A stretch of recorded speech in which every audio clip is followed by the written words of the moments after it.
Assalamu alaikum warahmatullahi wabarakatuh. Atukira káàbọ̀ lójúléṣẹ́ wa Sport FM 91.9 91.9. Àwọn àfáà wa ti wà níkàlẹ̀ báyìí tí wọ́n fẹ́ bá wa sọ̀rọ̀ lórí àwọn tó ń ṣẹlẹ̀ láwùjọ wa, pàápàá jùlọ tọkọ àti ìyàwó kí wọ́n máa jà sọ́mọ, kí wọ́n sì sọ pé àwọn fẹ́ yẹ ẹ̀jẹ̀ wò látàrí pé ọkọ ló lọ́mọ àbí kì í ṣe ọkọ ló lọ́mọ. A máa ń pè léyìí ní DNA in English, ní French à ń pè ní ADN. Ǹjẹ́ kí ni Islam sọ nípa ADN àbí ká ní DNA? Kí ni Islam wí? Kí ni Islam sọ? Ó dáa kí a máa ṣe àyẹ̀wò ẹ̀jẹ̀ yìí ni ká lè mọ̀ bóyá ọmọ ọkọ ní bẹ́nu lé ní àbọ̀mọ àlè, àbí Islam tako eléyìí. A máa náfààní láti gbọ́ lẹ́nu àwọn sheik wa Muhammad Yunus Agbẹgilowo. Wọ́n ti wà níkàlẹ̀ pẹ̀lú wa. A máa sálámọ̀ sọ wípé assalamu alaikum warahmatullahi wabarakatuhu. أعوذ بالله من الشيطان الرجيم بسم الله الرحمن الرحيم سبحان الله وبحمده سبحان الله العظيم سبحان الله وبحمده عدد خلقي ورضا نفسي وسنة عرسي وامداد كلماتي يا إلهي يا رب العالمين سبحانك لا علم لنا إلا ما علمتنا إنك أنت علام الغيوب. A dá ọpẹ́ fún Ọlọ́run, ọba tí gbogbo nǹkan yé ju àwa lọ, ọba tó nímọ̀ nípa wájú wa lára lọ, ọba tí àyẹ̀wò yé ju aláyẹ̀wò ayé lọ. Òun ni Ọlọ́run Allah. A wá kíra wa nínú ìkànnì alálùbáríkà yìí Sport FM. A kí olóòtú àgbàláyè yìí Alejo wa Muhammad Sọ́ọ̀lì Eletiọfẹ, èyí tí a tún gbé wá sí orí ètò lẹ́yìn àárọ̀ yìí pé ojú wo ni Islam fi wò nípa DNA, ká mọ̀ DNA test, ká ṣe àyẹ̀wò nípa àwọn ọmọ tá a bí pé ṣé mi mu ní àbí mi nìkan ni mo wí, ní ojú wo ni Islam fi wò. Òun la fẹ́ gbé yẹ̀wò ní orí ìkànnì yìí lénìí. A wá kí gbogbo àwọn tí kíkí tọ́ sí lápapọ̀, pàápàá jùlọ àwọn olùtọ́wà olùrè wa, àwọn bàbá wa imam ní ààyè yìí. Allahu Akbar. Ọlọ́run ní jẹ́ kó bàjẹ́ fún yín o nínú ìlú yìí. Ọlọ́run bá wa kún wa àti gbogbo ibi tí wọ́n ti ń gbọ́ wa jákèjádò gbogbo ayé lápapọ̀. Ọmọ kí ó là wá jẹ́, ìwọ̀nba tó yé wa ni a fẹ́ sọ lórí ẹ̀, kọ́nà dá kó fi mọ̀ wájú báyìí lọ. Àlàyé díẹ̀ lórí DNA test, èyí tí ń já rìnrìn káàkiri ayé. Tọ́rọ̀ bá rú yín lójú pátápátá, wọ́n ní ká wá sídìí Quran Karim. A bá ń bẹ̀, tàbí ká wá lọ sọ́dọ̀ Ànábì wa Muhammad sallallahu alaihi wasallam. Ànábì ọ̀yẹn náà gbogbo ẹ̀. Ànábì wa Muhammad kò fàyè gba ìranù rárá, kò sì fàyè gba nonsense. Bẹ́ẹ̀ Quran Karim ní ó fàyè lẹ̀. Àìmọye ọ̀rọ̀ tí ó ṣẹ̀ṣẹ̀ tún mọ́ ṣẹlẹ̀ bọ̀ lọ́la tó sì wà nínú Quran Karim ta tí ò tí yé wa débẹ̀ àgbà tó bá ṣẹlẹ̀. Nípa DNA, Quran Karim ti là á mọ́lẹ̀, ó ṣàlàyé báwo ni Ànábì ṣe ń ṣe DNA tiẹ̀ láyé ìgbà tí fi ń bẹ. Ọ̀nà wo ló bá dé? Ọ̀nà tó rọrùn ni. Ó wà nínú Suratul Nur, aya ẹlẹ́karùn-ún sí aya ẹlẹ́keje. Ọlọ́run dákun kó sún àánú rẹ̀ bá wa. Báwo la Ànábì ṣe ṣe? Ọ̀nà wo ló gbé gbà? Òun la fẹ́ gbọ́. Gbogbo jàmáà lápapọ̀ ẹ bá wa ká lọ nínú Suratul Nur. Ọlọ́run sọ fún wa nínú Suratul Nur, ó ní tẹ́ bá rí ọkọ àti ìyàwó tí wọ́n bá gbé wàhálà dé, tí wọ́n gbé àgbákò dé bára wọn, tó pé wàhálà àti àgbákò òun ni ó ti dé tó bá fi já sí ní pé a fẹ́ ṣe DNA test. Wàhálà ti dé, àgbákò ti dé bá ìdílé yẹn. Báwo wàhálà wá sí wá sí láyé Ànábì wa Muhammad kò sí ohun tí ń jẹ́ DNA test, ṣùgbọ́n ohun tí ń bẹ láyé Ànábì òun leléyìí. Quran Karim sọ, ó ní wallazina yarmuna azwajahum walam yakun lahum shuhada illa anfusihum. Ó ní tẹ́ bá rí lọ́kọláya tí wọ́n ń ṣe fàǹfà, tí wọ́n dá wàhálà alẹ́ pé èmi mo lọ́mọ, èmi kọ́ ni mo lọ́mọ láyé Ànábì. Quran Karim wá ní pé tí wọ́n bá lẹ́kọ̀ọ́ sí ní mọ́ra wọn, tó pé tó bá fi já sí ní pé ọkọ bá ń sọ pé èmi kọ́ ni mo ní, ìyàwó sì ń sọ pé òun ló ní, wọ́n ti pera wọn ló ń sìn náà nìyẹn. Kò sí nǹkan méjì tó já sí ní pé wọn ò trust ara wọn mọ́. Kódà bí wọ́n sọ igi jù bẹ́ẹ̀ lọ, wọ́n ti pera wọn ló ń sìn náà. Wọ́n á ní tẹ́ bá wá rí ọkùnrin kan tó lẹ́kọ̀ọ́ sìn náà mọ́ ìyàwó rẹ̀ pé onísìnà alágbèrè níyàwó mi tó bá lẹ́kọ̀ọ́ rẹ̀ mọ́yàwó tí a wá pè ìyàwó tí ìyàwó wa ní kò rí bẹ́ẹ̀ gbogbo ọmọ tó ń bí fún ọkọ òun náà ló ní láyé ànẹ́bì nínú Quran Karim. Ó ní ṣùgbọ́n o a wá pè ọkùnrin walam yakun lahum shuhada illa anfusihum pé kílẹ̀ rí rẹ̀ tó fi mọ̀ pé ó ń sìnà níyàwó rẹ̀ tó wá ní pé òun náà lẹ́rí ara òun ò ní ẹlẹ́rìí kan tó wọ́n pè wá òun gangan lẹ́rí ara òun gẹ́gẹ́ bó ṣe yé wa ní lánàá sẹ̀ríà Islam ń pè kẹ́ tó lè pẹ́ nìkan ló ń sìnà ẹ bá ọkùnrin lórí rẹ̀ ẹni tẹ́ ẹ bá lórí rẹ̀ náà òun ní ó dìde yọ́ lọ pẹ́ nìkan wá wọ́n tún bá lórí rẹ̀ òun ní ó tún pẹ́ nìkan wá wọ́n bá tún yè pé mẹ́rin nígbà yẹn òun ni òfin sìnà ṣẹ̀ṣẹ̀ tó gbé wọ́n ní ṣùgbọ́n o tó bá yẹ pé ọkọ gangan ló bá ṣẹ̀yídà fúnra ẹ̀ torí ẹni yẹn pẹ̀lú ìyàwó ẹ̀ wọ́n ní kò nídìí pé ká mọ̀ wá ẹlẹ́rìí kì wọ́n tó bọ́ wá rí bẹ́ẹ̀ tọkọ wá deny pé àníṣe kí ni ànẹ́bí ọwọ́ àkọ́kọ́ sí ànẹ́bí ó pàrọwà fún wọn ni yọ pàrọwà fọkọ yọ pàrọwà fún ìyàwó ṣùgbọ́n tí ọkọ bá gún rí tókútọ́ bá fi bá débi DNA test ọkọ ti yarí nìyẹn tọkọ wá yarí láyé ànẹ́bí náà mọ́ ń ṣẹlẹ̀ tọkọ wá deny pé àníṣe ń sì náà níyàwó mi wọ́n ní tó bá wá rí bẹ́ẹ̀ fàṣádà àdìhìm arba ṣàdáàtì billah wọ́n ní ohun tí ó wá ṣẹlẹ̀ náà ni pé ọkọ wa búra lórúkọ Ọlọ́run ìdájọ́ ti dé nìyẹn o yóò wá búra lórúkọ Ọlọ́run pé mo fi Ọlọ́run Allah búra pé onísìnà níyàwó mi ọmọ tó gbé wá èmi kọ́ ni mo ní. náà nítorí àkókò ọ̀rọ̀ nípa DNA ṣe ń bẹ láyé ànẹ́bí àbí òsì ká yẹ àwọn ọmọ wa ta bí wò pé ṣé mo ní àbí mi kí mo ní ń bẹ láyé ànẹ́bí àbí kò sí sallallahu alayhi wa sallam sọ́wọ́ nù Quran Karim àbí òsì kò sí ọ̀rọ̀ tí Quran Karim ò dá sí kò sí ọ̀rọ̀ tí ànẹ́bí wa Muhammad kò dá sí ànẹ́bí wa Muhammad ní tọ́rọ̀ bá rú yín lójú ẹ padà síbi tírà Ọlọ́run àti ọ̀rọ̀ ìmí ànẹ́bí wa Muhammad ń ṣàlàyé gbogbo ẹ̀ kò sún àìmọye nǹkan tí ò tí ì dé inú ayé yìí tí ànẹ́bí ti sọ̀rọ̀ nípa rẹ̀ kalẹ̀ tọ́bọ̀ wá dé tán láàmà wò pé ilé àṣehun tí ànẹ́bí ń sọ nípa rẹ̀ lélẹ́yìí ọ̀rọ̀ nípa DNA yìí láyé ànẹ́bí wa Muhammad ṣé wọ́n ń ṣe àbí òun yìí ṣe ohun tí wọ́n ṣe láyé ànẹ́bí òun náà ni pé tí ọkọ àti ìyàwó bá ń jiyàn lórí ọmọ tí wọ́n bí èmi ni mo ní èmi kọ́ ni mo ní tí wàhálà fanfa ń ṣẹlẹ̀ láàrin ara wọn tí wọ́n bá kó déwájú ànẹ́bí wa Muhammad kì í ṣe ìdájọ́ ni ànẹ́bí ọkọ̀ọ̀kọ̀ gbé kalẹ̀ kí ni ohun tí ànẹ́bí ọkọ̀ọ̀kọ̀ ṣe ànẹ́bí wa Muhammad ọkọ̀ọ̀kọ̀ parí ọ̀rọ̀ yẹn fún wọn ní pẹ̀lẹ́pẹ̀lẹ́ kùtù yọ pàrọwà fẹ́ni kíní ẹni kejì ṣùgbọ́n èmi ni mo lọ́mọ èmi kọ́ ni mo lọ́mọ ibo ní ti máa ń wáyé ìmọ̀ ń wáyé látọ̀dọ̀ ọkùnrin inshallah pẹ̀lú sábàbí nǹkan kan ọkùnrin ní kọ́mọ́ mú fẹ́ jáde pé ọmọ tíyàwó bí fún mi èmi kọ́ ni mo ní nígbà míì obìnrin náà mọ́ mú wáyé pé ọmọ tí mo bí yóò wọ́n kọ́ ló ní baálé mi ṣùgbọ́n èyí tó pọ̀ jù òun náà ni pé kí ọkùnrin sọ pé ọmọ yìí ọmọ àlè ni kìí ṣe mi mo ní. ànẹ́bí wa Muhammad tí wọ́n bá kó déwájú rẹ̀ nígbà òun ní pé fàǹfà ń ṣẹlẹ̀ láàrin ọkọ àti ìyàwó wọ́n parọ́ sinimọ́ra wọn nítorí tó bá fi ń já sí ni pé ọkọ bá fi ń sọ fún ìyàwó rẹ̀ pé èmi kọ́ ni mo lọ́mọ etí ń wí fún ìyàwó rẹ̀ pé ó ń sìn náà nìyẹn tí bá fi ń gúnrí lórí rẹ̀ tí ànẹ́bí bá wá pe àwọn méjèèjì láti bá wọn sọ̀rọ̀ ń pe ẹ sí pẹ̀lẹ́pẹ̀lẹ́ ẹ mọ́ bára yín jà lórí àlámàrí yìí ẹ jẹ́ ká gbọ́ra wáyé táwọn méjèèjì bá gúnrí tọkọ bá yarí pé láà èmi kọ́ ni mo ní ọmọ yìí tí ìyàwó náà sì ń sọ pé láà wàláhì òun ló ní kí l'Ànábì máa ń ṣe ẹ jẹ́ á padà sí inú Suratul Nur inú Suratul Nur Ànábì ní àyà ẹlẹ́ẹ̀kẹfà òun lọ àyà ẹlẹ́ẹ̀karùn sí ẹlẹ́ẹ̀kẹfà òun náà ni ọ̀rọ̀ yìí wà ba'da a'udhu billahi minash shaitanir rajim bismillahir rahmanir rahim Quran Karim ni walladhina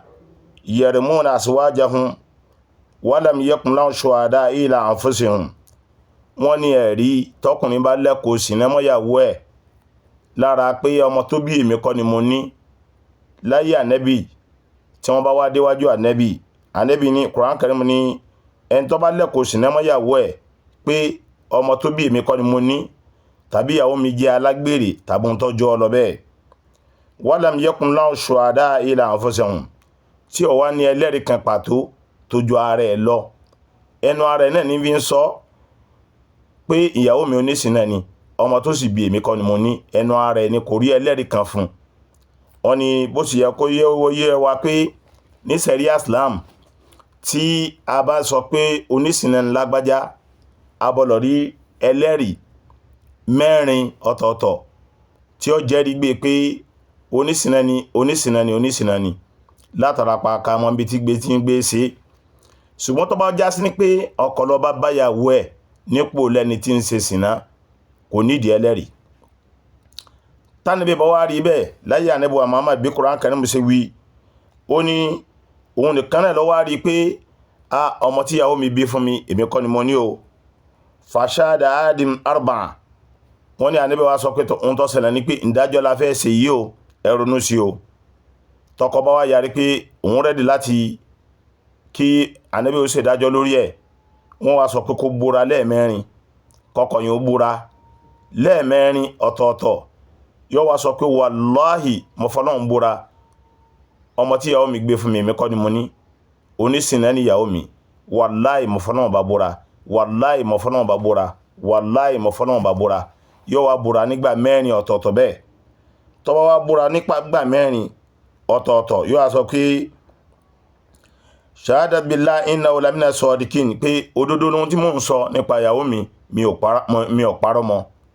Tó bá wá ti wá búra bẹ́ẹ̀ tán, wal hamizatun, ìbúra ẹlẹ́ẹ̀karùn tí ó bá wá búra yẹn, tó bá fẹ́ búra ẹlẹ́ẹ̀karùn yẹn tí gbogbo ayé fi mọ̀ pé olódodo lágbájá, wọ́n ní yóò wá èpè wà ní ìbúra ẹlẹ́ẹ̀karùn yẹn nínú Quran Karim. Èpè yóò ṣépè nípa ìbúra ẹlẹ́ẹ̀karùn yẹn ni, ìyẹn ọkọ ó ṣépè.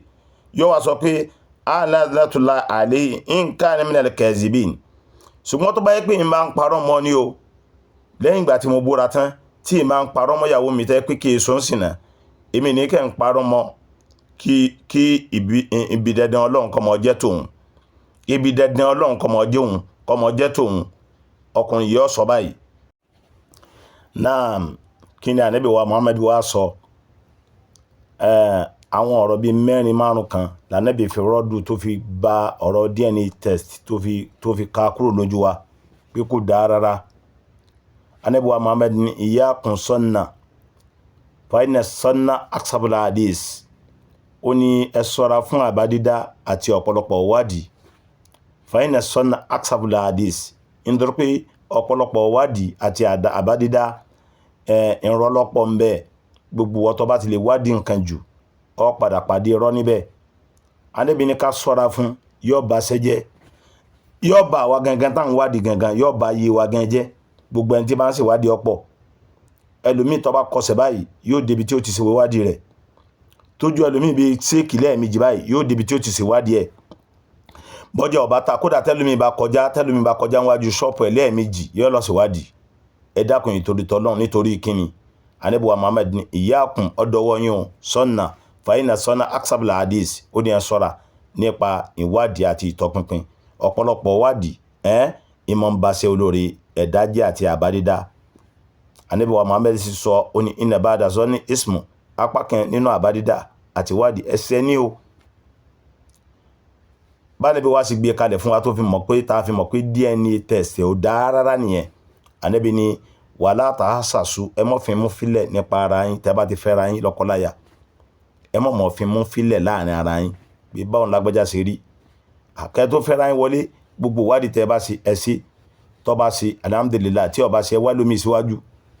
Ó ti fẹ́ tán kí ni wádìí wala tahassasu. Ohun tí sì ń dà wá láàmú àwọn ọkùnrin, òun náà ni pé a mọ̀ dìbò fẹ́ obìnrin. Ìyẹn ni pé ọkùnrin bíi 4 lè mọ déètì obìnrin, ẹ̀mẹ́rin ẹ̀ sì mọ́ra yín.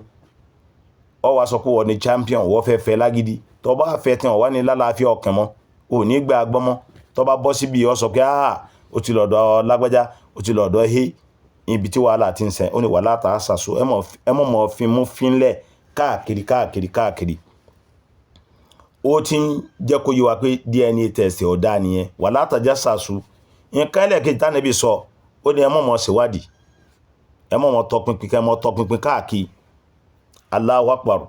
Ẹ mọ̀ tọpinpin ọ̀pọ̀lọpọ̀ tó pinpin ló bí DNA test ọ̀pọ̀lọpọ̀ tẹ́ pọ̀ pinpin mo fẹ́ mọ̀ bóyá mi mọ̀ lọ́mọ àbí mi kọ́ òun ló bí ó ṣe gbà fọ́lọ́run ìyàwó rẹ̀ ti ní wọ́n lọ́mọ alhamdulillah barakallahu fi mọ́ tọ́mọ̀ nsú ọlọ́run ní jẹ́ ọgbé báyìí bá ń sọ pé ọmọ ọlọ́mọ ní ń tọ́ kìí sí òun lọ́mọ yìí kìí sí òun lọ́mọ yìí gbogbo owó tó bá ní lórí rẹ̀ kò ní jẹ́ ànẹ́gbé tó bá dọjọ́ ọ̀la ọmọ ni ó sẹ̀sẹ̀ kódà àlẹ́ àlékò àyíyá rẹ̀ ọba wa gbé lọ́dọ̀ bàbá mi ọmọ ni ó fura mọ̀ àti rí nínú ayé àbọ̀lọ́mọ àfẹ́ mọ́ dárúkọ ni ọmọ ni padà sí ọ̀dọ̀ bàbá tó tọ́ láti lẹ̀ ó sì tọ́jú bàbá ní bíi bàbá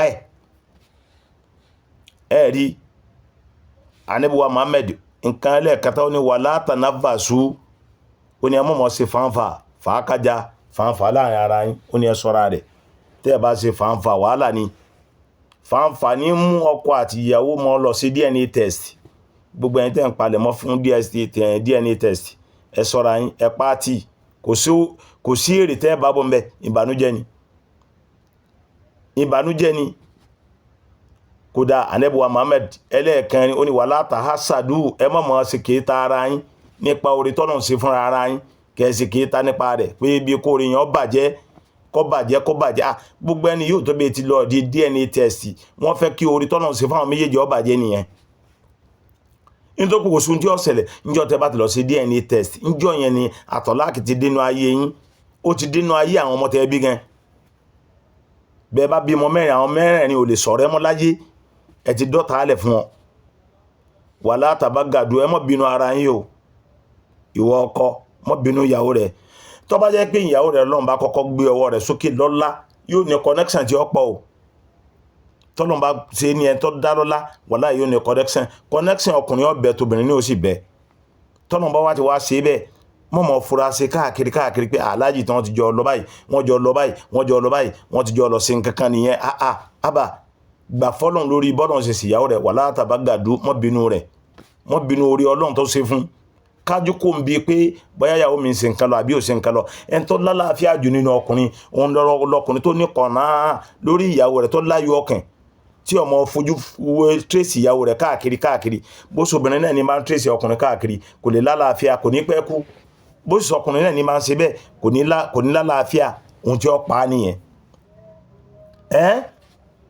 ó ní wala tabagadu ẹlẹ́ẹ̀karùn-ún àbẹ́lẹ́ẹ̀kẹfà nìyẹn ẹlẹ́ẹ̀keje ó ní wala tadabbaru ẹ mọ́ kẹ̀yìn ara yín dára yín tí ẹ bá ti náà ṣe DNA test Allahu akbar tadabbaru ti dé o ẹ padà fira yín lẹ̀ gbogbo nǹkan tó lọ́n ṣe fún yín ẹ padà fọwọ́ ara yín bá a jẹ́ ìgbéyàwó mi bẹ̀tẹ́ pé tí wàhálà bá ti ṣẹlẹ̀ láàrin wọn ohun tí ó bàjẹ́ nínú ayé wọn tí ó lè látúnṣe mọ́ ni láíláí Ànábì wa Muhammad sallallahu alayhi wa sallam ó jẹ́ kó di mímọ̀ fún wa pé gbogbo àwa tí a bá dìde tá a bá la fẹ́ mọ́ ṣe DNA àgbákò la fẹ́ mọ́ gbé wọnú ayé gbogbo ìdílé tó bá ti dìde DNA pé mo fẹ́ ṣe lórí ọmọ ìyàwó mi wàhálà ni àtọ́lá kì ń bọ̀ wá síbẹ̀ Ànábì sì kórìíra kí ìgé ọjà kọ́ńdà ń kọ́ sànù wa nínú Quran Karim Suratul Hujurat Quran Karim ní wala tajassasu ẹ má jà tọpinpin ara wa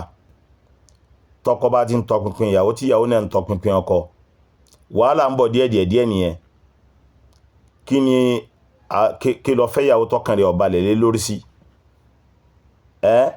ìyàwó tó ti mọ̀ pọ̀ ọkàn rẹ̀ ọ̀balẹ̀ lé lórí Ànábì ní mọ́ fẹ́ ọ̀n fẹ́ obìnrin yẹn bí 4-5 ẹ̀ ń pàdé lọ́dọ̀ obìnrin yẹn kí ló dé tó fi ilẹ̀ fẹ́ tí ọba fẹ́ torí pé wọ́n ní kó ní sìn ní ọ̀fẹ́ ń sìn náà kọ́ mo ti ọ̀fọ́ mo ti kó ní mọ́lẹ̀ ọ̀fẹ́ onímọ̀lẹ̀ ẹgbẹ́ ọwá ń lọ ọwá tí ń bá ọ̀pọ̀lọpọ̀ àwọn èèyàn pàdé lára ìyàwó rẹ̀ kí ló wá dé tó fi ìyàwó yẹn náà lẹ̀ jẹ́jẹ́ kọmọ bá tiẹ̀ lọ ẹ̀rí walladhina láàyè mi olúwa ní Suratul Ahzab ó ní walladhina yuzununa mu'minina wal mu'minati bighayri maktasabu faqad ihtamalu buhtanan wa ismun mubin wọ́n ní ẹ̀rí gbogbo ẹ̀yin ọkùnrin tẹ́ ń lẹ́kọ̀ọ́ sinimá àwọn ìyàwó yín tẹ́ ń sọ pé ń sinmi ní ìyàwó yín ọmọ tó bí ẹ̀yin kọlẹ̀ ní tí ó sì rí bẹ́ẹ̀ tẹ́ kí rọlẹ̀ pamọ́ wọn wọ́n ní ẹ̀ṣẹ̀ ńlá ni ègún ńlá lọ́jẹ́ o ẹ̀ṣẹ̀ tó sì tóbi tó fojú hàn ní ká ṣọ́ra fún gbogbo àwọn nǹkan wọ̀nyí bí Ọlọ́run ṣe sọ nìyẹn Ànábì wa Muhammad wá jẹ́ kó yé wa pé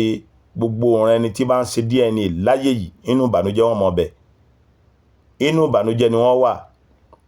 Ànábì kọ́ fún wa pápátá ni oníkàmọ́ débẹ̀.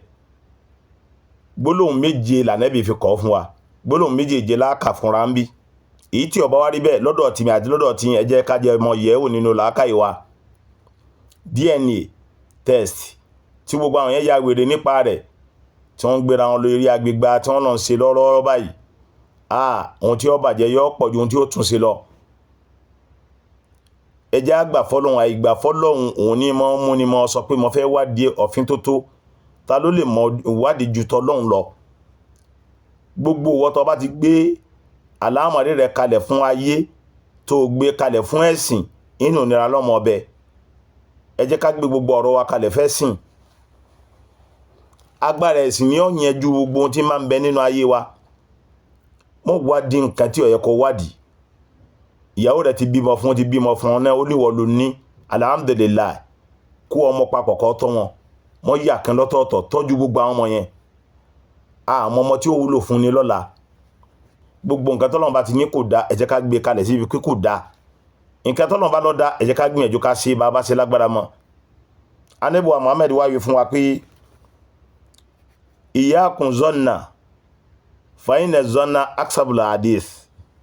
Ó ní ẹ sinmi ìwádìí àbádídá, ìwádìí mo ṣe wádìí pé ṣé mi mo ní ìwọ kọ́ ló ní. Iyyakum zanna, ọ̀pọ̀lọpọ̀ wádìí nǹkan aksabul hadith, irọ́ ní bẹ́ńbẹ́, irọ́ ní ó ti bẹ̀ jáde. Yàtọ̀ fún DNA ara ẹlòmíì ń bẹ tí ń ṣe DNA ara rẹ̀ káàkiri tí ó gbádùn ara rẹ̀.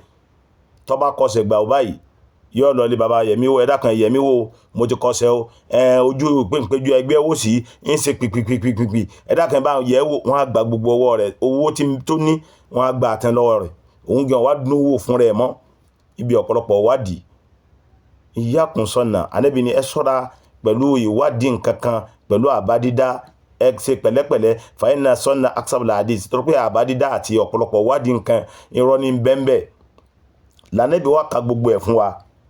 Ànábì ní wala tahassasu, ẹ mọ́ fimú fínlẹ̀ nípa ara yín tẹ́ ẹ bá ti jọ ń bẹ. Kódà kó sọ̀rọ̀ méjì kó mọ́ sọ̀kọ níyàwó, tẹ́ ẹ bá ti ń fún fínlẹ̀ láàrin ara yín, ohun tí ó ṣẹlẹ̀ nípa ọ̀rẹ́ yín yẹn ẹ padà túká ni. Bó ẹ bá wà nínú ẹgbẹ́ kan tẹ́ ẹ bá gbà fúnra yín, tẹ́ ẹ fimú fínlẹ̀ láàrin ara yín, wallahi gbọ́ ẹgbẹ́ yín ó túká láìpẹ́.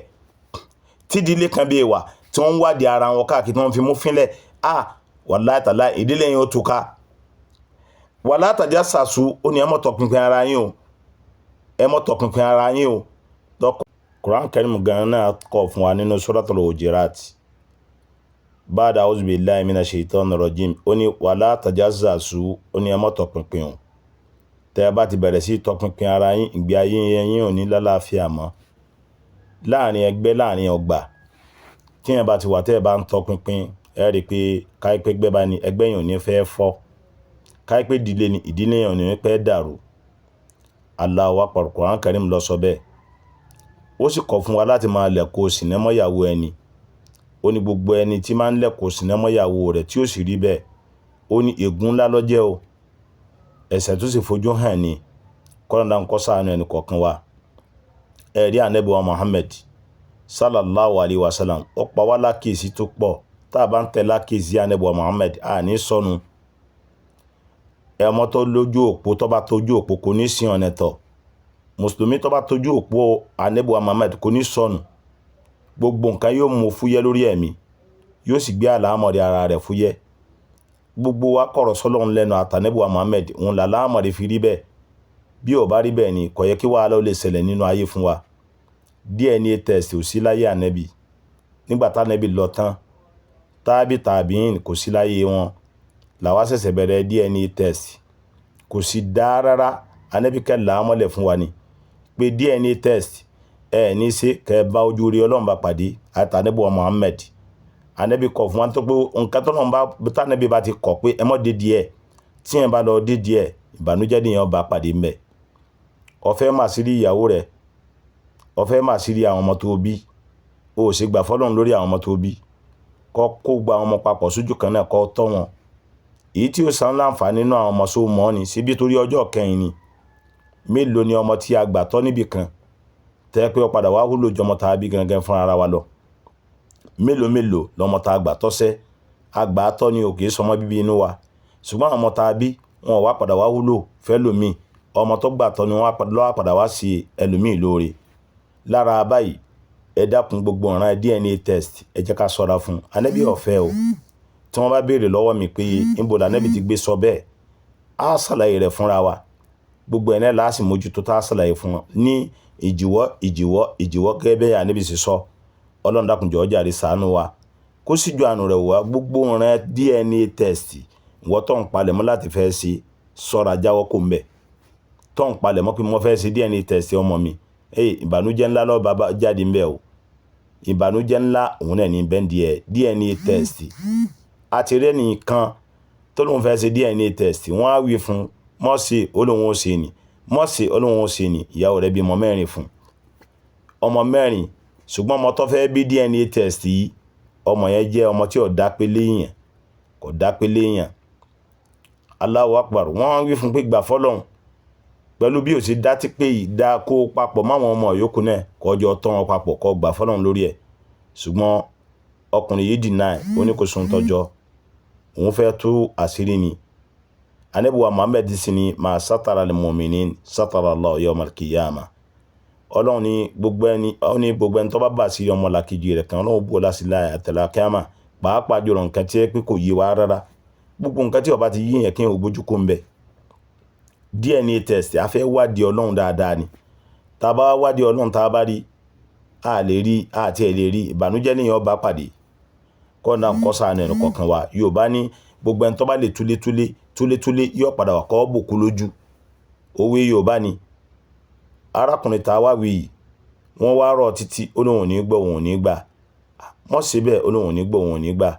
Àfikún wọn ó ṣèwádìí àwọn ọmọ tó ń bí yẹn. Ọmọ mẹ́rin lọ́lọ́run bùn, àlọ́kan ń bẹ nínú wọn tí ó dá pé ẹyọ kan so òun náà ni ó dá pé nínú wọn. Ẹyọ kan tí ó wá dá pé ni ó wá fẹ́ bí pé kó ṣe àyẹ̀wò àwọn mẹ́rẹ̀ẹ̀rin yòókù. Rí nǹkan bẹ̀ ṣùgbọ́n gbà wọ́n ṣàyẹ̀wò kí lóhun tó ṣẹlẹ̀.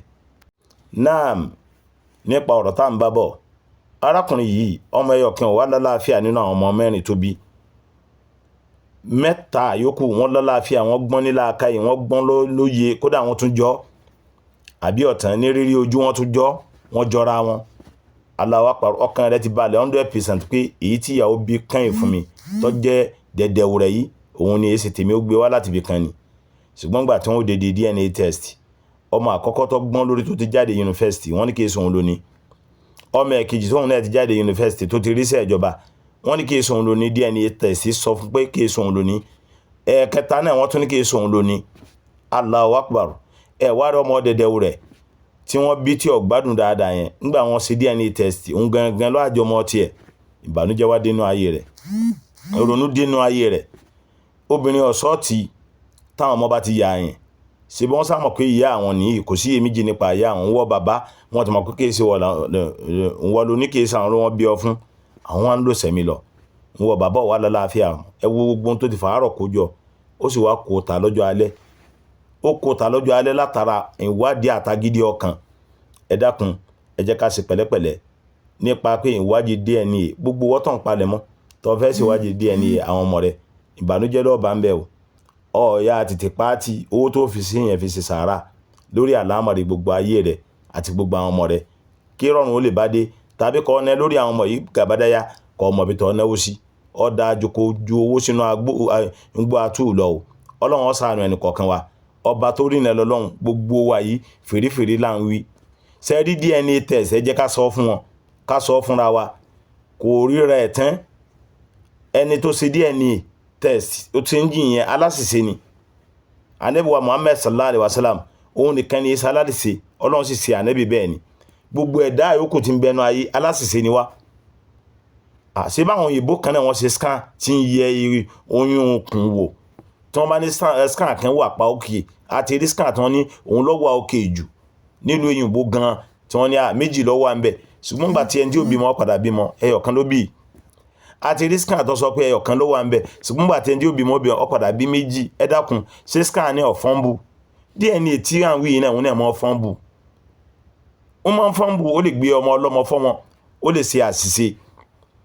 Tó bá wá rí bẹ́ẹ̀ ó ti tọ́mọ débì kan kó ọmọ papọ̀ tọ́ àwọn bàbá wa àgbà kan ó kó gba ọmọ papọ̀ tọ́ ni ọmọ tí ìyàwó rẹ̀ gbé wá yẹn kọ àtọmọ tiẹ̀ wàláhì gbọ́ yọ̀ tọ́ wọn papọ̀ ni wọ́n á padà wá jèrè ó ní gbogbo àwọn bàbá wa àgbà àfáàfin jèrè dì ní àárọ̀ yìí wọ́n jọmọ́ lè kí òbí mi ò ní débẹ̀ mọ́ wọ́n á kó wọn papọ̀ mọ́ àwọn ọmọ tí wọ́n wá tọ́ wọn àwọn ọmọ yẹn wá yé yẹn wọ́n á padà mọ́ sí gbẹdẹmukẹ àwọn àfáà yẹn wọ́n padà wọ́n máa rí gbádùn ẹjẹ́ akọ ọmọ papọ̀ tán ká yé mọ́ wádìí ohun tí ó yẹ ká wádìí DNA test ọ̀ní àánú ni wọ́n bá tí a sọ fúnra wa nípa DNA test yìí àbí Allah subhanahu wa ta'ala gbogbo etí tó bá lọ́rọ̀ tí mọ́ gbọ́rọ̀ anzatamu amlam tusirun fahum la yu'minun bá a ṣe wí tó ẹni tí ó gbọ́ kó gbọ́ ẹni tí ó sọ pé láà tí ẹ lọ́sọ ń bẹ